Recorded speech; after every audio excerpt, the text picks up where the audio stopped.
All right, let's get started with another podcast session of the Master Passive Income Podcast. My name's Dustin Heiner, and I'm the founder of Master Passive Income. Now, this is a show where we talk all about real estate rental properties, and we look at how we can quit our jobs with real estate and passive income. Remember, passive income is where money comes in your pocket every single month. And in today's session, we're going to talk all about your mortgages that you have on your properties and whether or not you should pay them off sooner than you normally would by paying a little extra, or paying them off all at once, or just keeping them as a normal mortgage and not pay them off ahead of your normal payment schedule. And in your investing business, we have good debt and bad debt. Good debt puts money in your pocket every single month. Bad debt takes money out of your pocket every single month. So when you think about these mortgages, remember, these mortgages are helping you make money every single month. When I first started, I had many mortgages, and all those mortgages were being paid by my tenants, and all the expenses were also being paid by the tenants, and I was making at least $200 to $150, maybe $300 a month on every single property because the tenants were paying over and above all my expenses. Now that is money coming in my pocket, which is good debt. Now let's jump into the session where we talk whether or not you should pay off your mortgages sooner rather than later. All right, guys, let's get into it and start the show. Welcome to the Master Passive Income Podcast, where we talk about investing in real estate rental properties with a special focus on making enough money so you can quit your job and live the dream life. And now, here's your host, the man still drives his 2007 minivan, Dustin Heiner. Yeah, it's actually true. I still drive my 2007 Honda Odyssey minivan, and it's 2018 when I'm recording this, so it's 11 years old now, and I've owned it for probably about 7 or 8 years. And so there are many different reasons. A few of them, I have 4 kids, and they're young, and so they destroy it. You know, they crackers and cookies and French fries everywhere. So, you know, if I got a brand new car, I'm going to have to worry about cleaning it and stuff. Well, I still worry about cleaning it, but it doesn't affect me as much. You know, they get their bikes and they ride by right next to the car and scratch up the car because of their handlebars and things like that. But the biggest reason why I drive my 2007 Honda Odyssey is because I don't need anything else. I mean, if you think of your car as a luxury status, then hey, maybe go out and buy yourself a brand new 2018 Escalade or something like that is really going to make you look really good. Well, I personally don't really care. That's just me. Hopefully there are a lot of you out there that are very similar where, I just want to be able to not have a job. I don't want to have to work my tail off in order to make my note payment on my car. I don't want to have that note payment over my head or riding on my back and something I got to pay into every single month. I just want a car that's reliable, that gets me from point A to point B, takes care of my family, and is really good. Now, there is a small downside with driving older cars. You get some maintenance issues that you're going to have to put up with. Like just recently, I was driving from Phoenix to Fresno on a long trip to see family. I had a good friend, his father passed away, and so we were driving. I get 100 miles out of Phoenix, and my radiator leaks, gets a hole and starts squirting out. So we're driving along. It's Phoenix, the middle of summer. I think it was in July, end of July when we were driving, and it's 110 outside. I'm driving along, and all of a sudden my AC kicks off. I'm like, oh, that's not good. I wonder what's going on with that. I look down, my temperature gauge is just spiked. I mean, it's through the roof. I'm like, oh no, what's going on? So I I turn the wheel, get over, on the side of the road and open up the hood, and I see that my radiator had been leaking, squirting, and it's just a little pinhole. So it was just little by little squirting out. And because the car was so hot, it was squirting out all of the antifreeze out of the car. So it got so hot.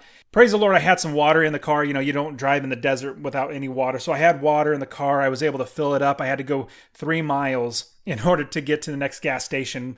Again, praise the Lord, it was that close, but I got to the gas station and got it so that I, bought a bunch of water, bought a bunch of antifreeze, drove 100 miles back into Phoenix. Probably not the best thing to do, but drove 100 miles back into Phoenix, turned off the air conditioner, rolled down the windows, turned on the heater, and it was already hot, so the heater didn't really do anything, but drove all the way back in, made it home, didn't have to get a tow truck, and then anyways, fast forward to now, I get the radiator fixed, which is great, drove to Fresno and back, and then 1,600 miles later, all of a sudden my engine locks up, and the reason why is because the head gasket cracked, and so it was little by little was seeping in, and so I had to get the head gasket worked on. So, crap happens, $2,500 later, I have to fix up my van. Now, that's a big bummer, but here's the big thing that I hate. I hate having bad debt that takes money out of my pocket every single month. Even though I had to pay money into my car to make sure that it stays running, that one little pinhole in the radiator cost me a lot of money. If I would just found it back then, I would be fine. But oh well, this is what happens. But I don't have a car note. I have plenty of money. People ask me, why don't you just buy a brand new car? Well, I do have enough cash that I could go buy a brand new car, but I don't want to. My car gets me from point A to point B, even though, it sucks. I had some maintenance issues that I had to take care of, but, I don't have any interest coming in my pocket. Now, there is a rap song that I heard that was just fantastic, just really hit home to me. Let me play a little bit of it for you. Man, somebody messaged me on Instagram saying they don't listen to my music because I don't drive a brand new fancy car like a real rapper. Man, I'm trying to be smart with my money, and actually, I'm in love with my car. Plus, I ain't got no car notes. Yeah, man. Let's go. I don't care what they drive. I don't mind how they roll. I don't want what they got. So what if my car old? I love my 98 Honda. Think I'm finna let it go? Nope. Nope. Why not? Cause I ain't got no car note.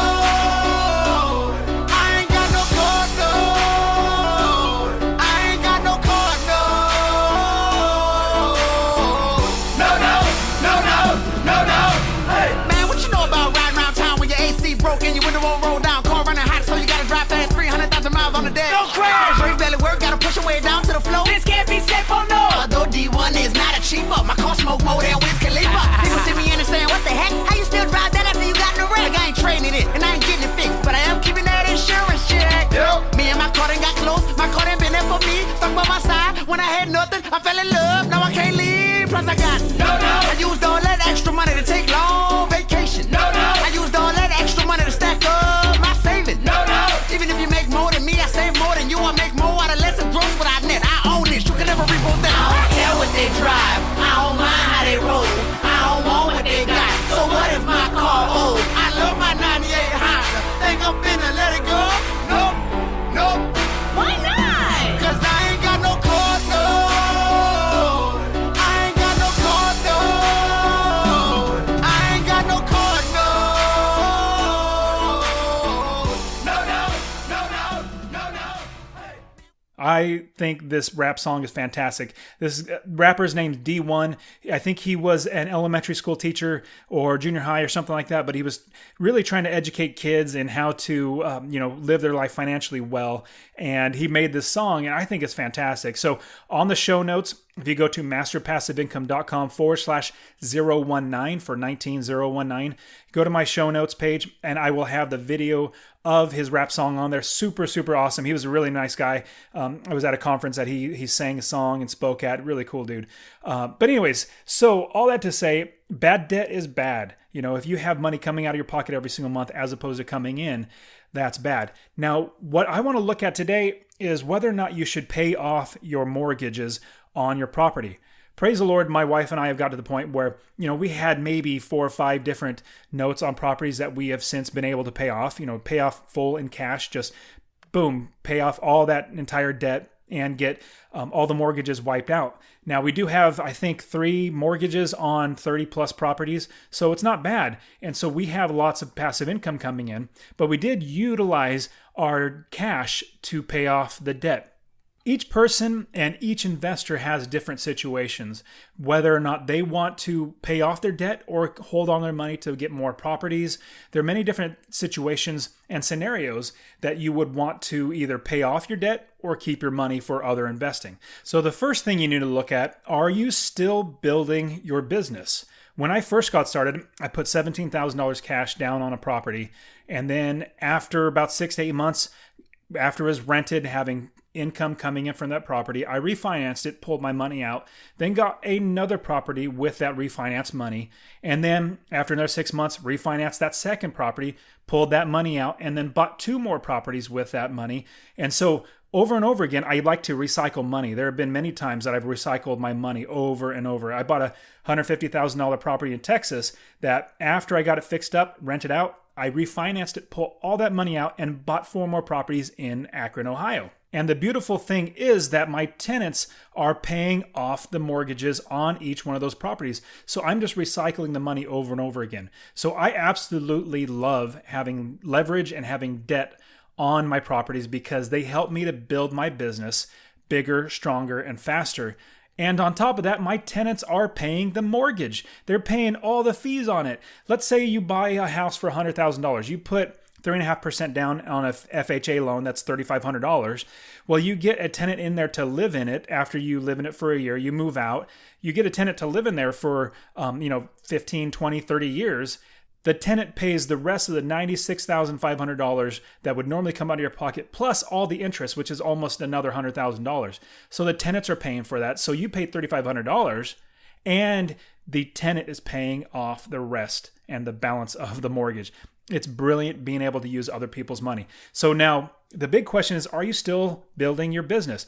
When I was building my business, before I quit my job, I wanted to make sure that all my money got reinvested. All it got put back into the business. All my money just kept going back into buying more properties. And the second thing you got to look at is, have you already quit your job? Is your business big enough so that you've already quit your job so that you can live the dream life? Well, if you haven't already quit your job, maybe think about not paying off those mortgages and saving your cash so you can buy more properties. More properties means more money coming in your pocket every single month in passive income. So number one, are you still building your business? If you're still building your business, think about not paying off the mortgages any faster. I was blessed to be able to pay off entire notes all at one time, but some of you might be thinking, maybe I want to pay, another $50 or $100 or $500 a month on a mortgage. Well, you can do that, but what if you saved that money up and then bought another property that brought in another $250 a month in your pocket? So you got to think about, are you building your business still? And have you already quit your job? Now, if you've already quit your job, you don't need that money and you're not really continuing to build your business, then look at possibly paying off some notes so that you can get out from under those and you have more passive income coming in because you're not continuing to build your business. Here's another big thought: the opportunity cost of your money. Now, opportunity cost is basically saying if you put your money down on a mortgage to pay off that mortgage, well, the money that you used to pay off that mortgage could have been used to buy another property. Well, the opportunity cost is all the income that you could have made from another property that you bought with that money that you paid off the mortgage. So if you think about you paying off the mortgage, well, you're decreasing your amount of expenses because you don't have that mortgage anymore, which is good. But what if instead of paying off that mortgage, you bought another property with that money and that other property brought in $250? So the opportunity cost is what other opportunities are out there for your money to invest so you can make more money. So you got to think about what other opportunities are out there. The fourth thing is other investment opportunities. Let's say you have $30,000 in cash and you want to pay off one note that you have a balance of, $28,000 on one of the notes. Well, you very well could do that, but the other investments that you can buy, let's say you might find another property that you're only making $100 a month in passive income. Well, that might not be enough. It might be better to pay off the note. But let's say you have another great opportunity where you see $300 a month in passive income coming in. Well, that might be worthwhile. So you got to look at your other investment opportunities. Honestly, right now, with the way the market and the economy is going, it's really a seller's market. So people are getting top dollar for properties. I don't pay top dollar for properties. I get top dollar when I sell my properties, but I don't pay top dollar. I want to get deals. And so currently, I'm not seeing very many investments out there that I want to buy. So I'm sitting on the sidelines waiting for opportunities to come up. Now, like beginning of this year in February, when I bought 3 single family homes and a duplex off of an investor, is because it was a good deal. So I'm buying, but I'm not out there forcing deals. I'm waiting for opportunities to come because I can, because I've already quit my job, number one, and I'm not continuing to build my business right now because of how extremely high the market is and how expensive everything is for real estate. Now, the fifth thing you need to think about is your risk and debt tolerance. How well can you tolerate your risk and your debt on each property. Now, my wife is much less gung-ho than I am. Like, I'm a go person, and hopefully you can kind of see that in my podcast. I'm a doer. I keep going. I keep pushing. My wife is the one that's more of, she's not necessarily an anchor. I wouldn't say that. She's more of somebody that is help me stay grounded, where I would just keep trying to fly. And so she helps me to stay grounded. And so from the very beginning of us building our business, she was always conscious of making sure that we're not overextending ourselves.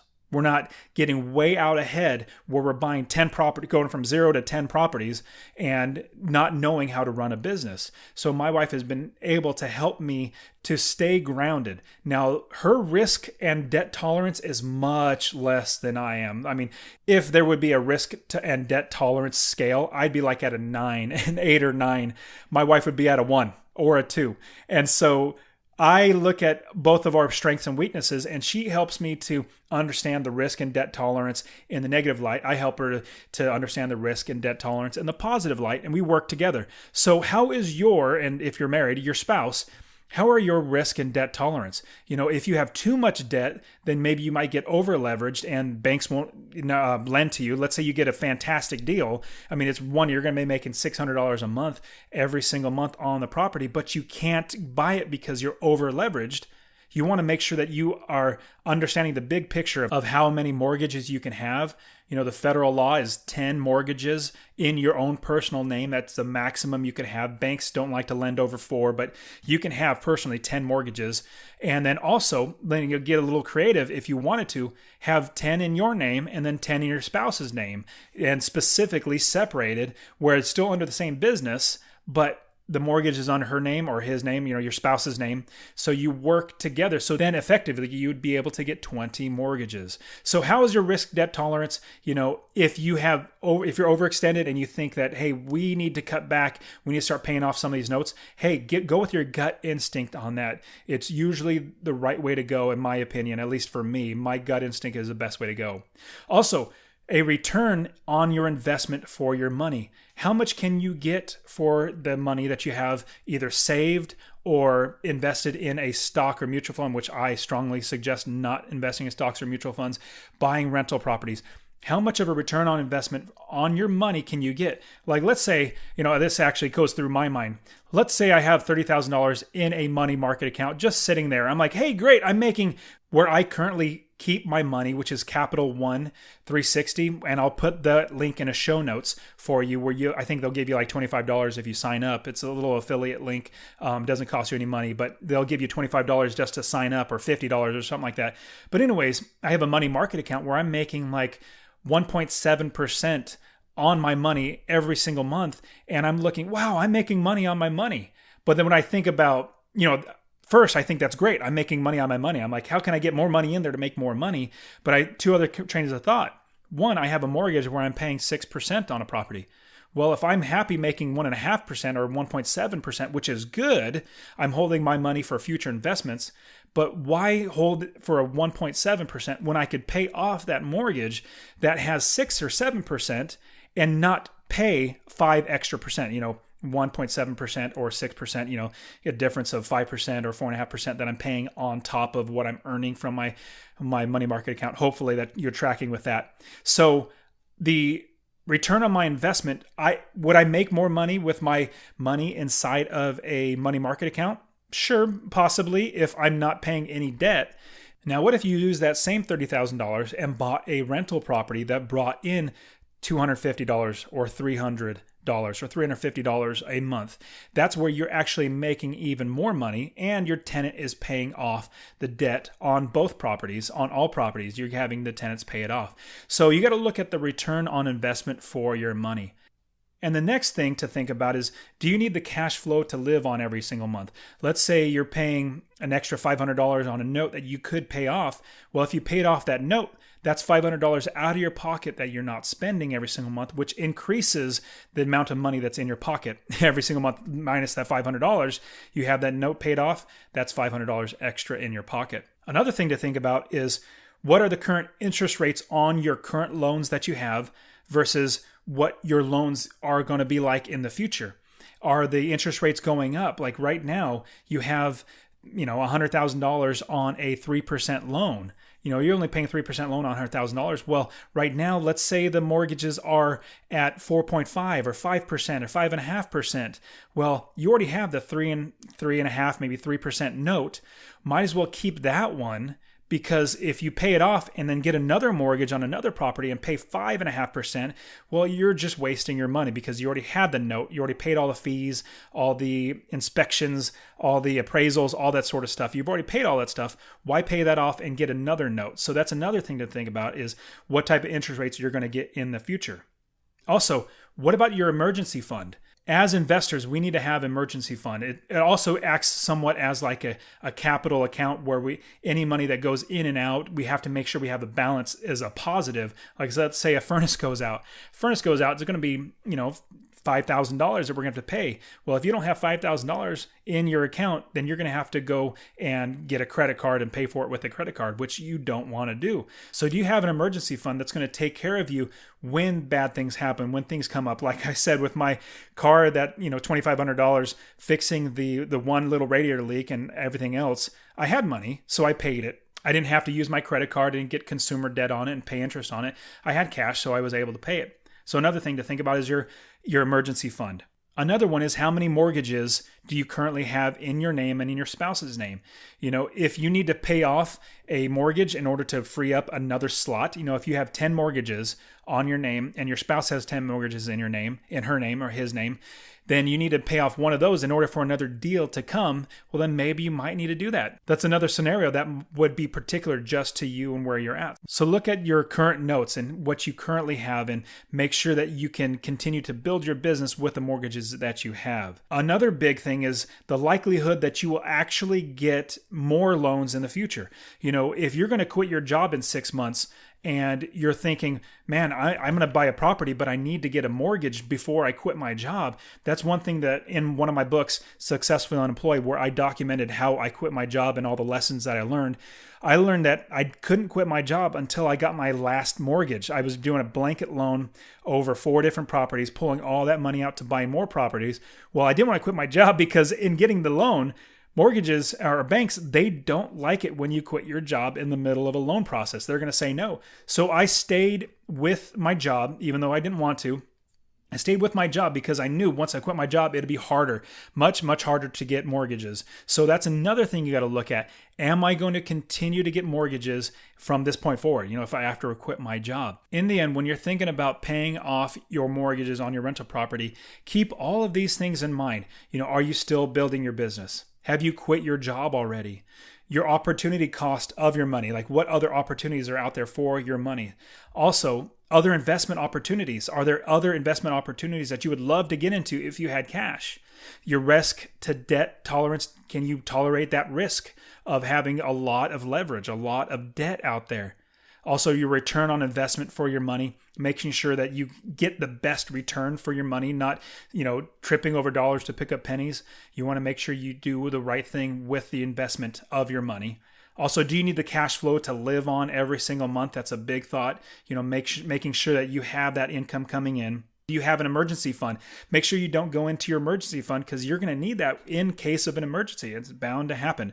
Also, what type of interest rates you're going to get, making sure that you don't trade a low interest rate for a high interest rate. And are you going to be able to get more mortgages in the future? Keep all these things in your mind as you're deciding if you should pay off your mortgages or not. I can't tell you if you should or shouldn't, but I will tell you that after I quit my job, after I had plenty of money saved up in the bank, after I realized that I'm paying mortgages that I don't need and I can use that money for income, I went ahead and paid off 2 or 3, I think it was like maybe 2 or 3, maybe 4 mortgages, just paid them all off in cash because I could. And that's just extra money in my pocket, and that builds up my income more. And also a big thing is I'm sitting on the sidelines right now waiting for deals because currently a seller's market and I don't want to overpay for properties. So I'm just waiting for deals to come to me when the economy crashes or the market crashes, or not necessarily crashes, but a correction, because prices are so ridiculously high now.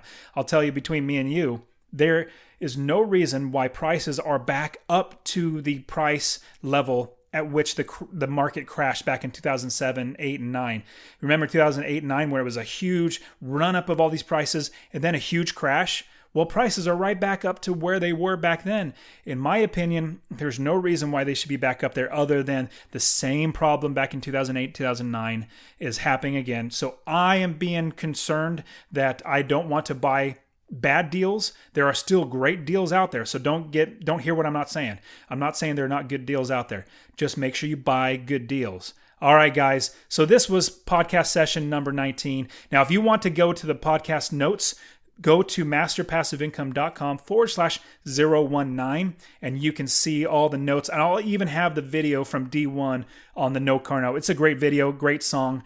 And as always, I'd love for you to subscribe, rate, and review this podcast. It helps get the word out to everybody. And if you haven't yet, I want to give you a free course on how to invest in real estate. Go to my website, masterpassiveincome.com/free course. That free course is going to get you started learning all about real estate because I want to help you quit your job and change your life so that you can live the dream life with passive income. All right, guys, let's wrap it up. I'll talk to you guys soon. Get out there, start investing. Take care of yourselves. See ya. I don't mind how they roll. I don't want what they got. So what if my